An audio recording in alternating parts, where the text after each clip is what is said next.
We need to stop that. And I say to the guard, We need there to stop that. You go and We need to stop that now. You haven't tried to stop Excuse it. me. You have not stood with these people as the drug dealers come into the complexes. I'm not going to court. I'm afraid of them. Yeah, it's very easy. Minister, yeah. Answer that one thing. I'm afraid to go into court to name them. What are you going to do about that? If you take a breather, I'll certainly answer it.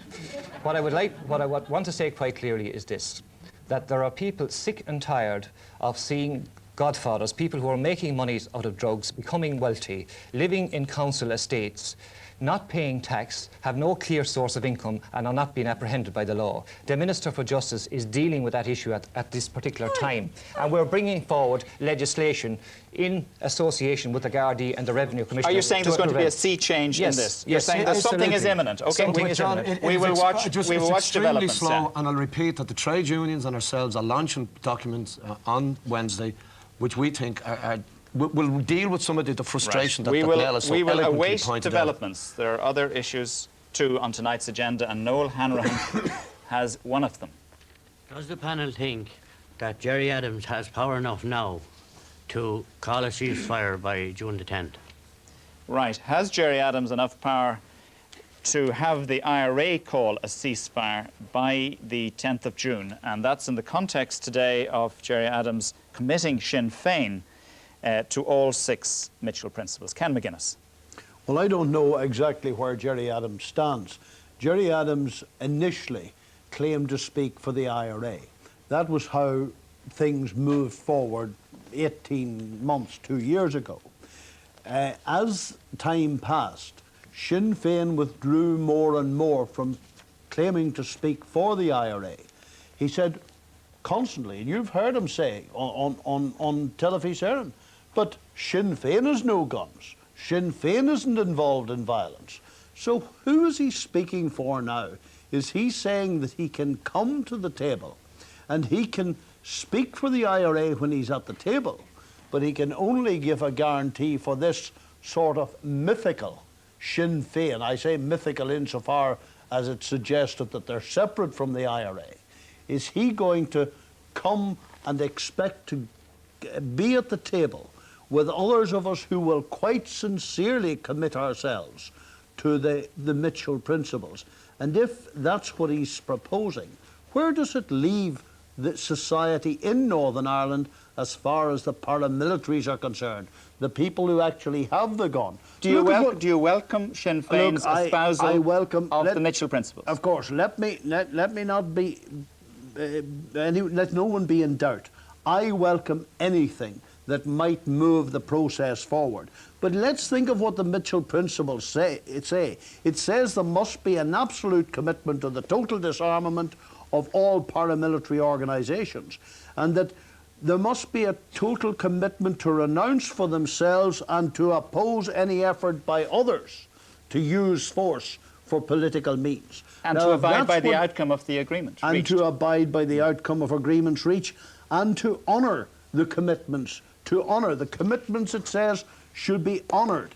Now, if we're going to have that, then let's have it clearly stated, because there is no good in Gerry Adams thinking that he's going to wrong foot the British government or the Unionists and then blame us. We made it clear as Unionists 3 years ago that Sinn Féin IRA could come into the democratic process when they took that quantum leap away from violence. And that in itself was a sea change in Unionist thinking, because we had up till then sort of said, these people can never be part of normal society again.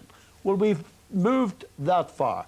We moved from our demand for total disarmament before anybody got next or near the table to an acceptance of the Mitchell principles, which said, yes, you've a disarmament commission and a verification commission in place, I assume, going through a properly benchmarked process at the same time as there are political talks. Do you accept, Ken, that the Mitchell principles are well worded and are tightly argued and would contain any group that signed up honourably to them? That well, John, since I was the person who wrote the paper that proposed a commission in the first place, in the first place, but Mitchell wrote these No, I but can't very well repudiate Mitchell. I think that Senator George Mitchell and John de Chasterlin and Harry Holkery did an excellent job, and I think that it's now time that we committed ourselves and made it very clear.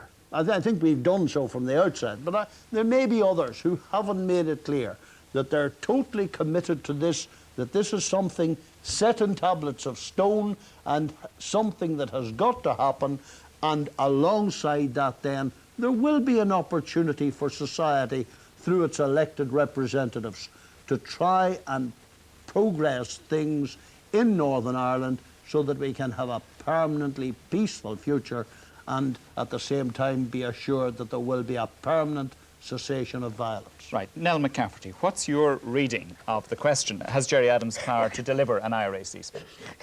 You've me lost, kid. Do you welcome what Gerry Adams said today?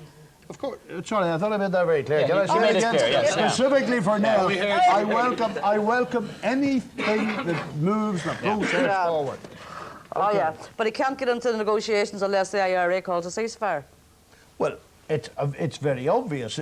Well, thanks for giving me the opportunity Please. to come back and speak yet further. Sinn Féin and IRA are the same organisation. I don't think there's anybody here who doesn't believe that that's the case. If they're the same organisation, then you cannot commit yourself to these 6 principles and say, but we're not going to have a ceasefire, or even say we're going to have a conditional But do you expect ceasefire. a ceasefire? Do you expect a ceasefire? I would like to see a ceasefire. Do you expect a ceasefire?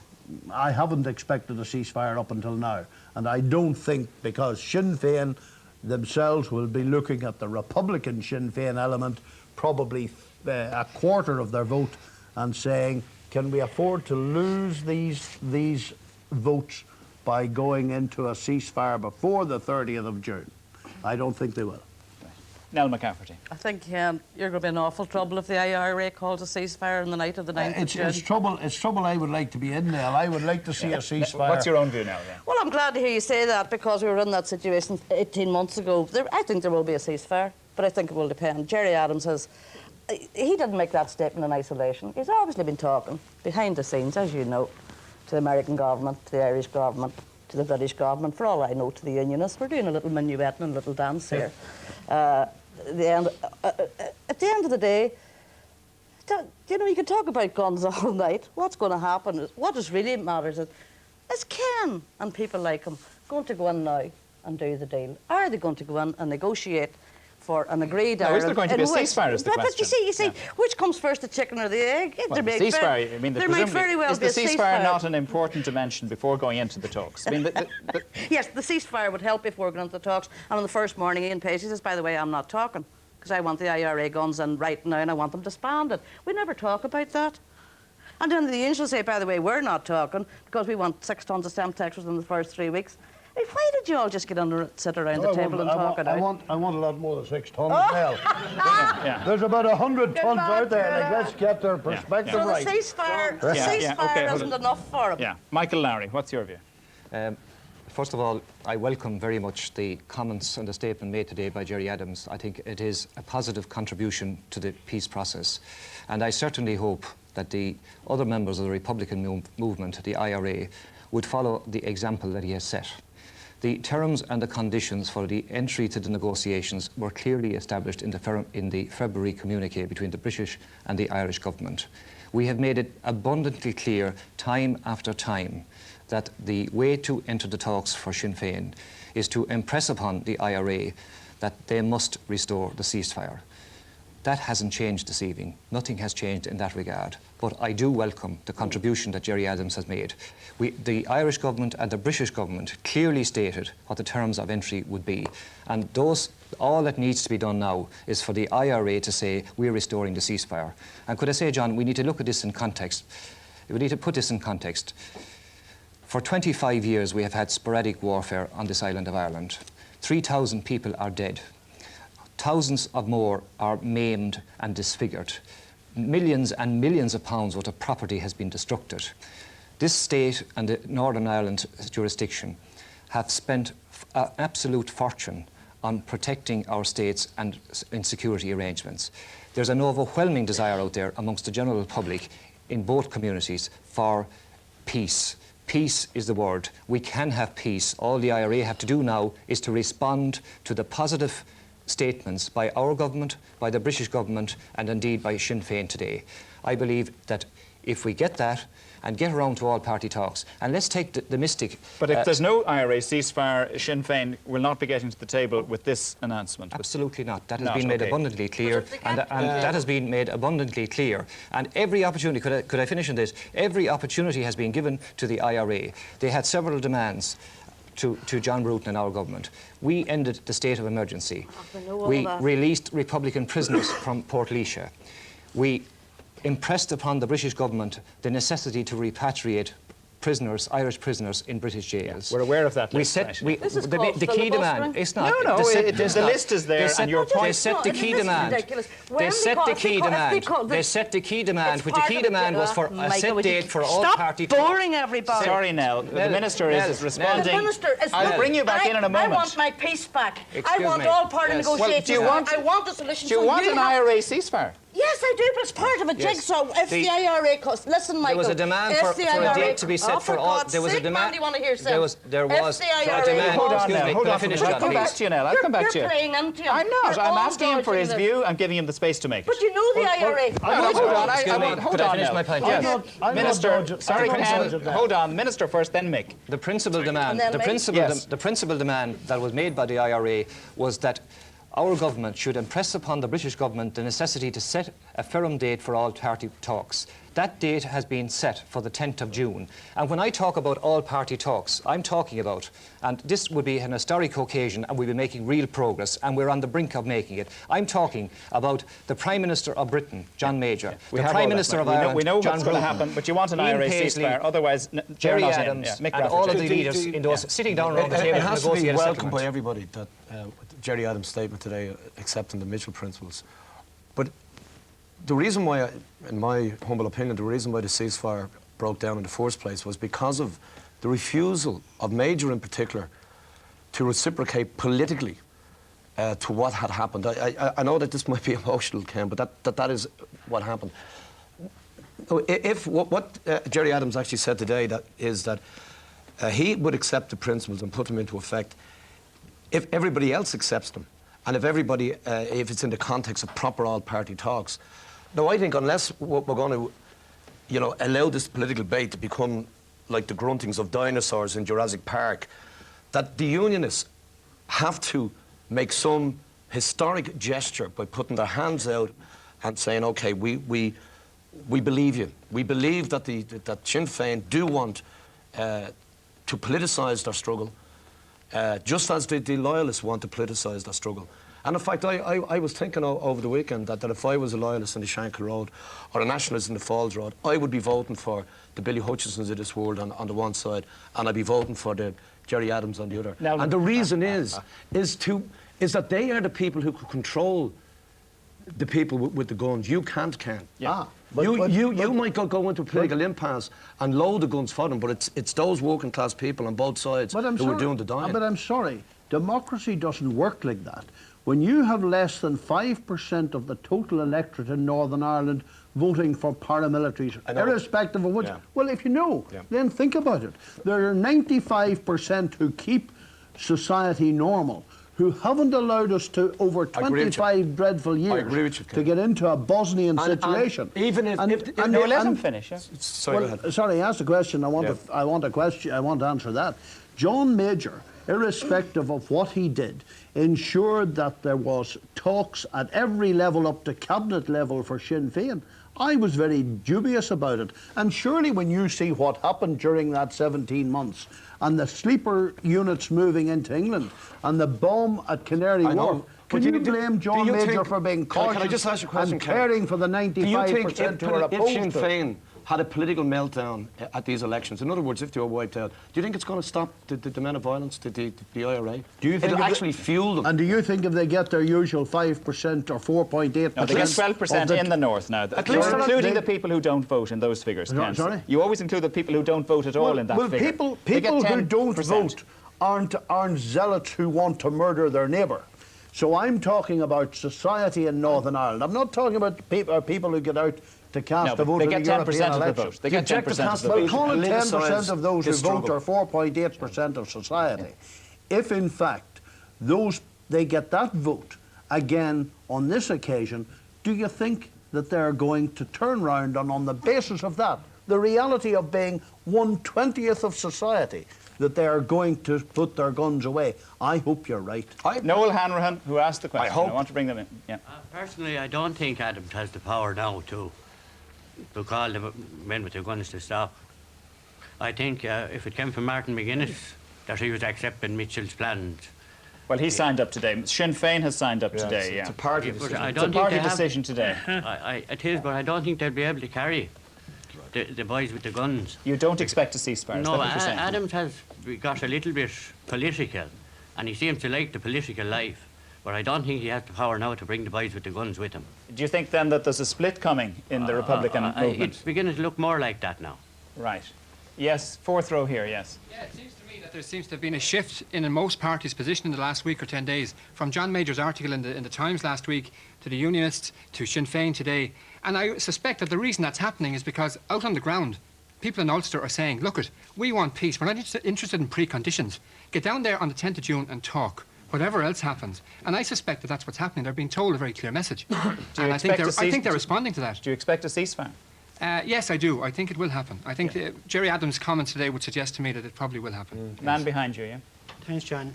What worries me about all this, constantly we hear about the IRA arms, I'd like to welcome Ken, as he's there. I'd just like to ask him, what would be done about the arms on the other side? They're obviously there. Like the way I look at it, there's 2 of us have sticks here, and there's 20 there with sticks, asking us to give up our sticks. Now, in past history, there's no assurances that the nationalist people will be taken care of in the north. That's what worries me. We never hear anything about the Lilas arms cache, and it is there.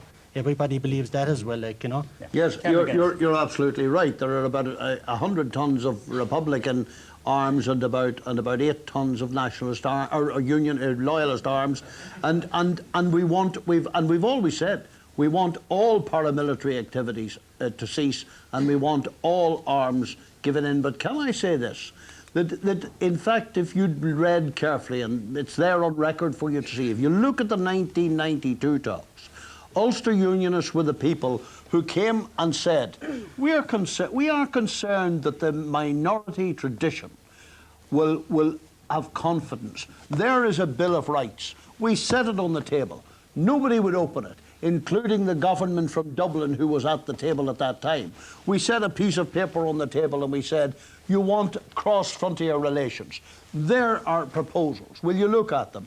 Nobody would open that piece of paper. Now, if Unionists are going to make that sort of gesture, such as we did make in 1992, then it's incumbent on the government here and on nationalist parties in Northern Ireland to take those proposals seriously. It's time they did. We've made the effort.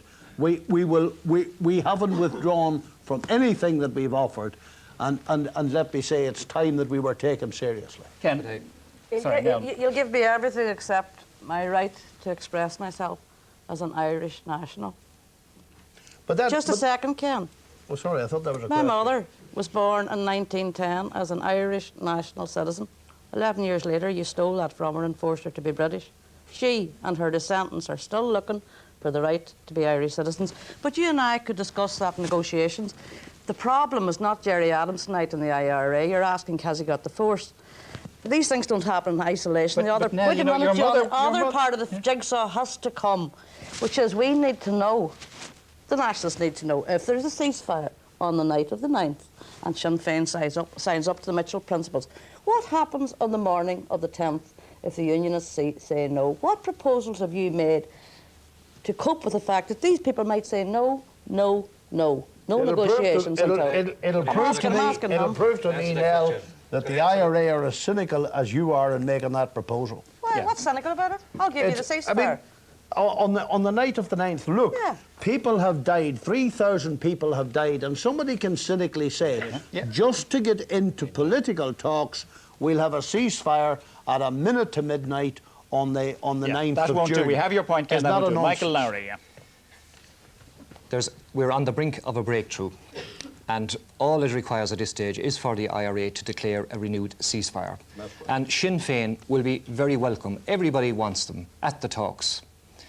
Gerry Adams today has made a positive contribution to that process, and I hope that the IRA will declare a ceasefire before the 10th of June. If they do come into the talks on the 10th of June, and to answer Nell's question, if the Unionists do not play ball, we will not allow them to obstruct or to veto those discussions. Those discussions will take place with or without them. But I believe that the Unionists are responsible enough to be there at the talks. I believe that they want to be involved in the negotiations. They want to have a say in determining their future, and they will be at the talks. The problem is to get Sinn Féin to the table. We nearly have them at the table. All it takes at this stage is for the IRA to listen to the people of Ireland. They have no justification whatsoever for continuing their campaign. They do not represent the vast majority of the people of Ireland, either north or south, and I believe the message is quite clear to them, and I hope they will accede to what is a perfectly reasonable request. But there was Right, we're going to move on, yeah. Very little happened.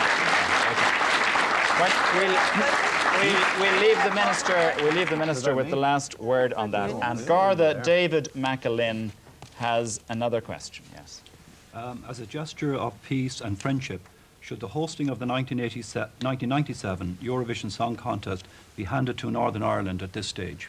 Right. Ireland has won the Eurovision Song Contest for the 4th time now in 5 years. And the question is, should the Eurovision Song Contest be handed to Northern Ireland? Nell McCafferty, the mayor of your city, Derry, has already begun a campaign to host the next year's Eurovision. What's your view? I think Ken and I have enough troubles without getting involved in a constitutional wrangle over Eurovision. It has to be the national station, But we're probably which more is musical than the people in the competition. RTE. But I'm sure this could be part of the all-party It could be part of the frameworks document. Yeah. A BBC RTE joint production. Ken?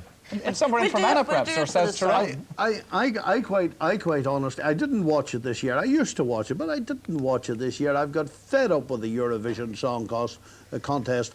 It's not generally a good programme. Fair play to Ireland that they're that speck of light in a very dark sky. What worries me is that there is £3 million that could be spent in supporting our own homegrown artists instead of being squandered on a very second-rate show.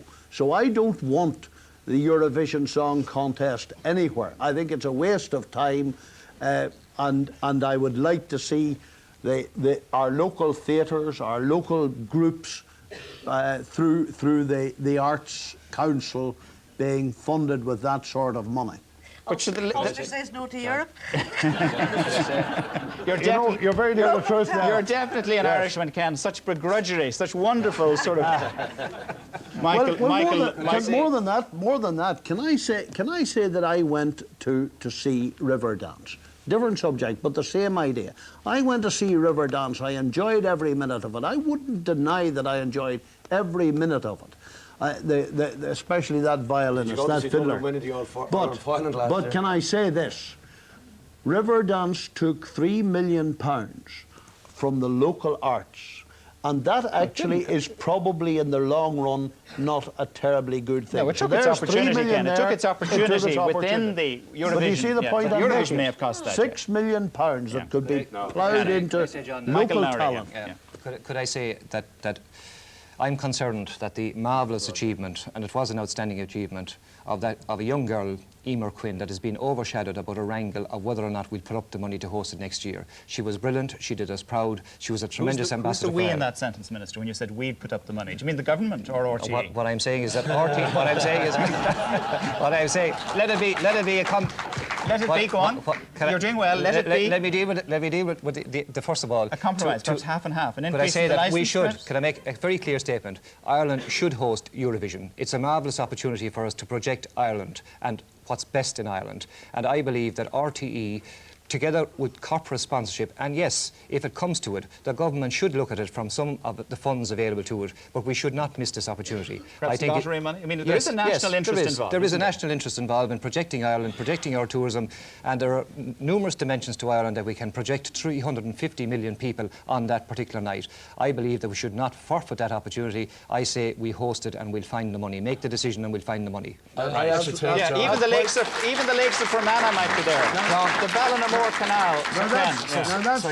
That's fine, Minister. Will you put then an equivalent amount of money into the local arts to encourage them? You're out of touch because we're doing it here. We're doing it. We have tremendous support for our arts through the Department of Art and Culture. I actually think there's a European plot to keep the Eurovision here because no one else wants it. But the group that I'm involved in, Parnassus, did a series of sketches last week called Eurovision the Art, in which the Director General of RTE employs a detective called Sam Shovel. And his objective is to stop Ireland winning it. Obviously, he didn't succeed. But I actually think that Ireland is in danger of taking serious the mediocrity that is so associated with Eurovision. I think we should give it to Nell. Norway hosted Eurovision last Saturday night. How many people, I wondered, looked at that and said, I must go to Norway for my holidays? Well, a couple of 100 million, even if 0.01% of them go to Norway for their holidays? We're all going to Norway next year because we saw them in Eurovision. It doesn't happen. David McAlin, what's your own opinion? River dance during Eurovision. You agree with me now for a change? Yeah, sorry. No, river dance made people say I must come to I Ireland. called in the questioner now. Hold on. David McAlin, what's your own opinion? Well, I see that some of the panel can't agree, obviously, and they're from the same part of the country in relation to the hosting of the contest in that part of the country. So there are problems up there in relation to politics, in addition to as well as cultural matters. And I think that a lot of money has been spent on war and trying to keep the peace up there, rather than, you know, £3 million is a paltry sum in comparison to what's been spent on security. And I think that anything that represents peace and reconciliation in any country, and it's particularly in Europe, where there's a big problem all over Europe in relation to internecine conflicts and so on, and ethnic cleansing and so on, which is abominable stuff altogether. I think that what the Eurovision Song Contest represents is something that should be nurtured everywhere. And I see that it would be a good thing if it was held in Northern Ireland. And I would think that Neville McCaffrey would be an ideal person to mediate, to try and achieve that. Achieve it. Compare it, yeah. I want you to present it now. Both of you could present it together. We clog dancing at the interval. Okay, I'm going to move along. And John Keenahan has another subject, yes. And my question for the panel is, has privatisation of semi-state bodies gone too far? And who do you feel are the beneficiaries of such privatisation? Right. Privatisation. Minister, you're responsible for most of the semi-states, and you're an enthusiast for the chill wind of the marketplace, that's what they need. It's not privatisation. What it is responding to deregulation in the marketplace right across Europe. European competition law and European Union directives ensure that competition is on our doorstep. The semi-state sector in Ireland is a very important and influential influence in how our economy works. And they've enjoyed a monopoly, and those monopolies are no longer sustainable because of European Union directives and, as I said, competition. The reality is that for the semi-state sector to be vibrant, to be successful and to thrive in the new competitive era, they must rationalise, they must restructure, and they must take account of the outside influences that they will have to contend with. And it is my job as Minister, and it is the job of government, to support them in that transition, because what they are facing is transformation. What they have to cope with is radical change. And that change must be managed for the benefit of the companies, for the benefit of the employees, and for the benefit of the economy in general.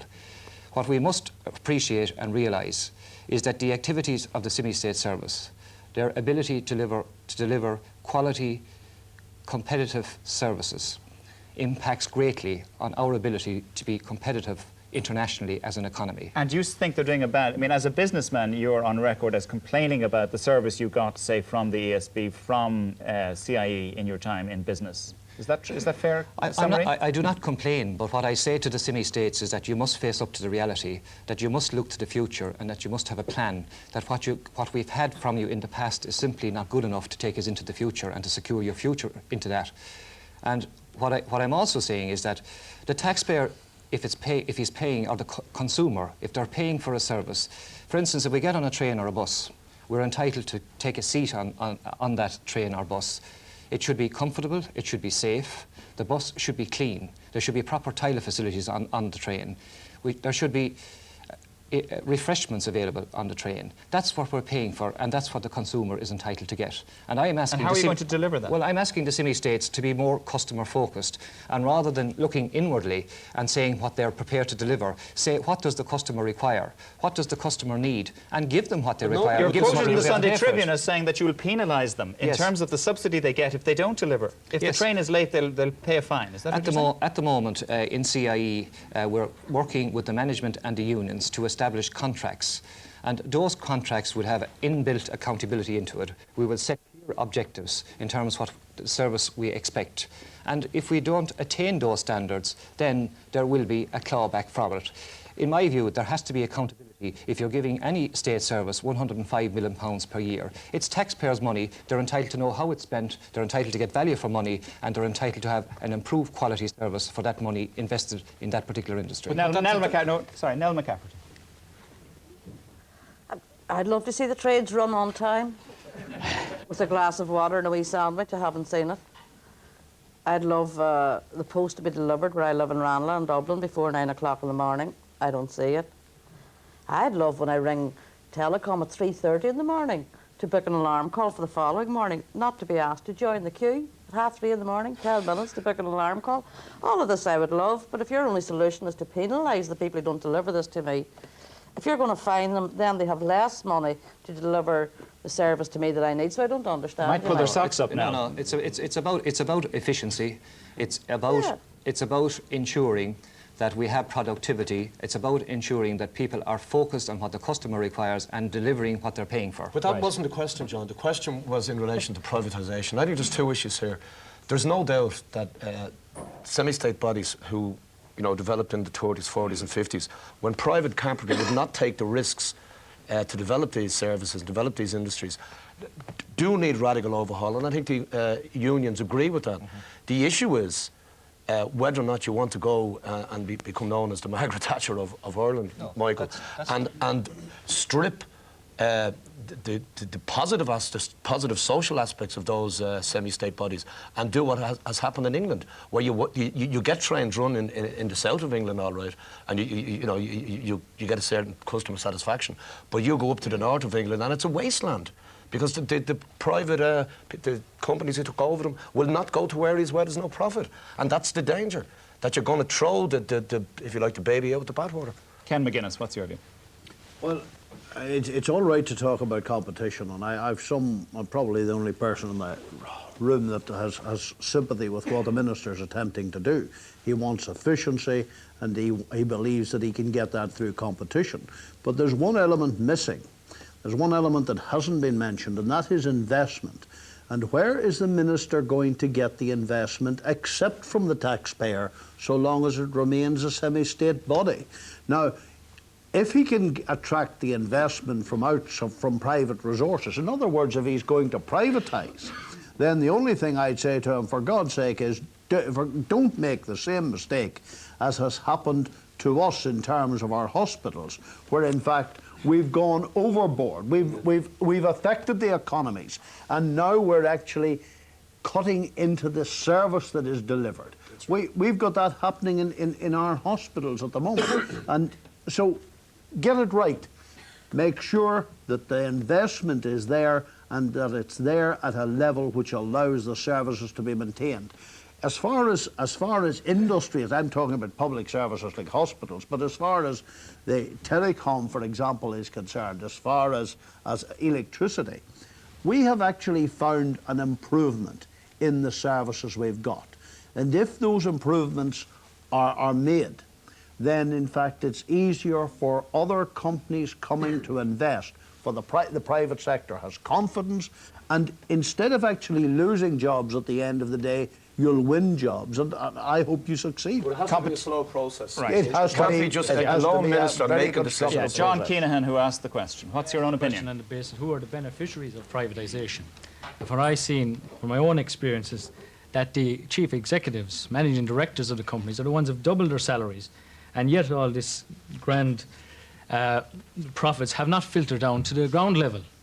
Privatisation is very good. The commercialisation of semi-state bodies can work if managed properly, but yet the profits have not filtered down to the people that are working within these companies, and it results in massive job losses. You think we've had too many job losses? I do, indeed.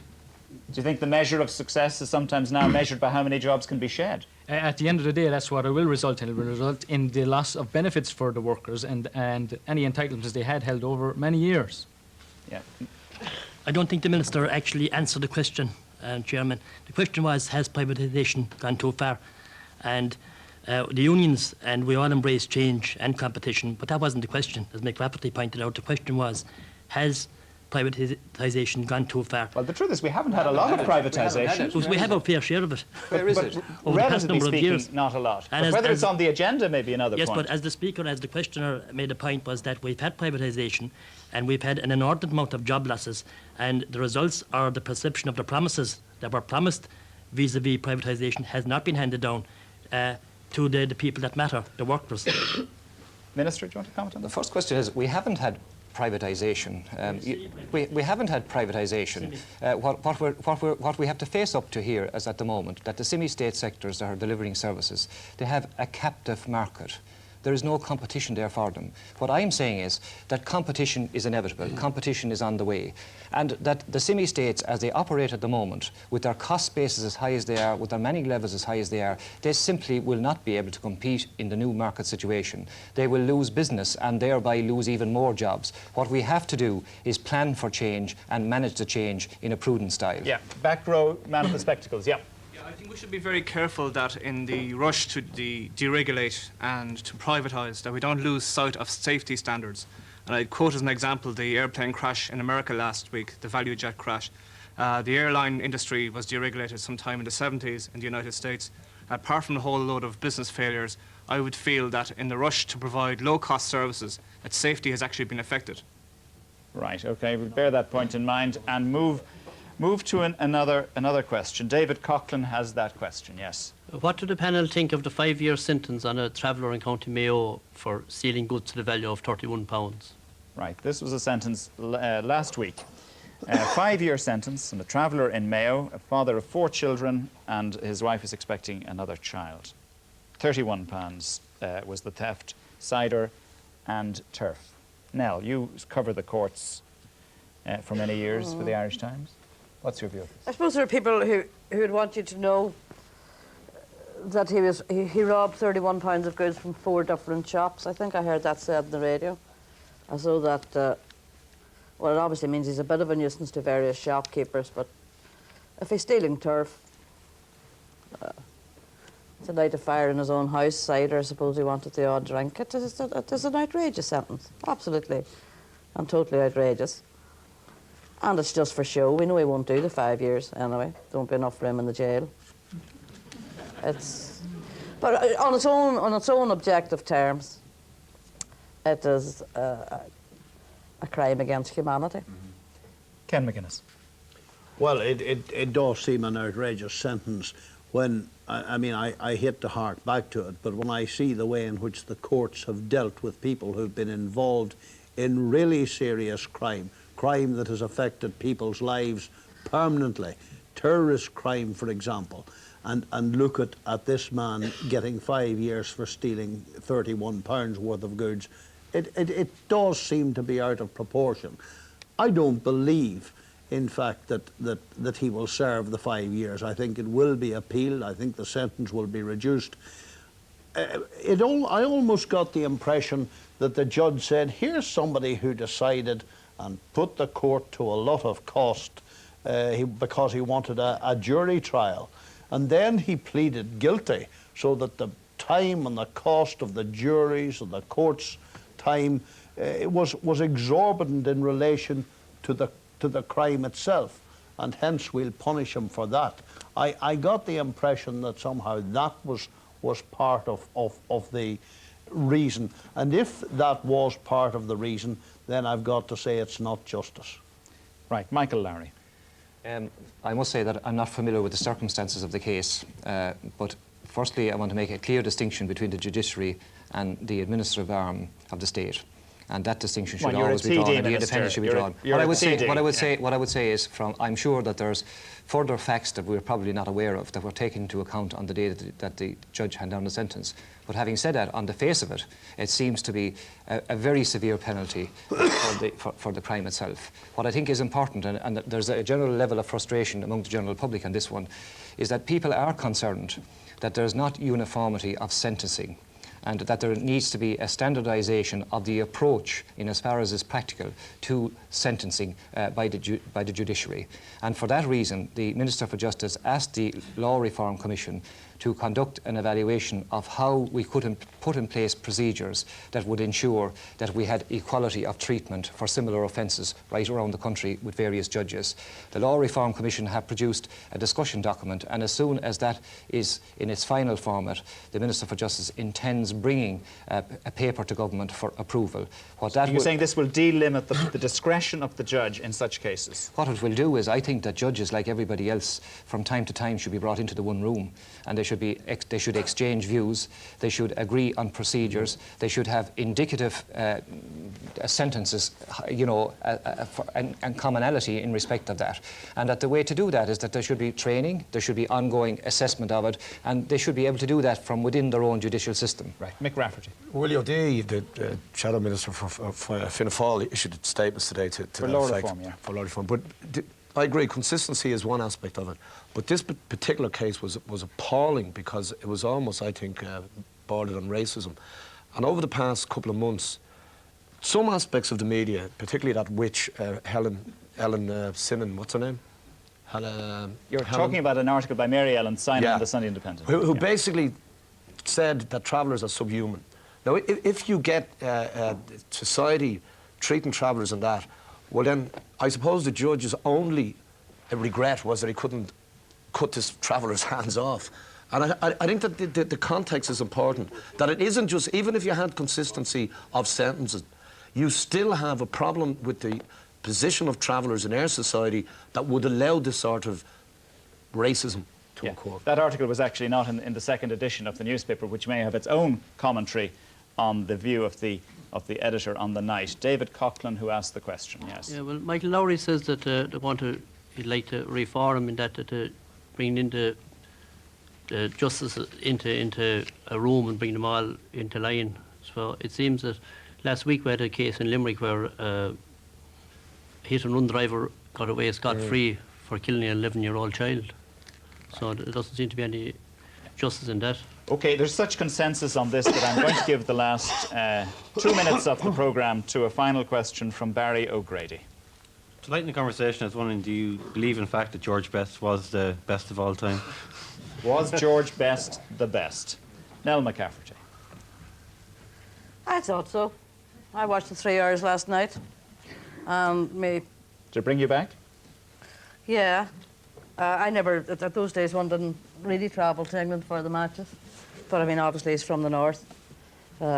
He's one of our own. He was beautiful. It was sad when he said he hadn't even reached his peak at 27, but he paid the price. He was the first of that, like the first teenager. He was the first pop star footballer. In as much as I know these things, I thought he was the best because there was more to him than just being on the football field. Very articulate. Yeah. Mick?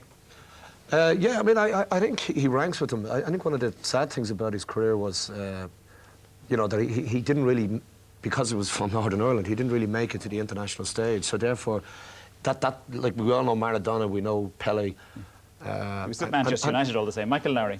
Yeah, but I'm saying his international career didn't reach the peak that it possibly could have. Yeah. After numerous Tipperary hurlers, he was definitely the best. Ken McGuinness.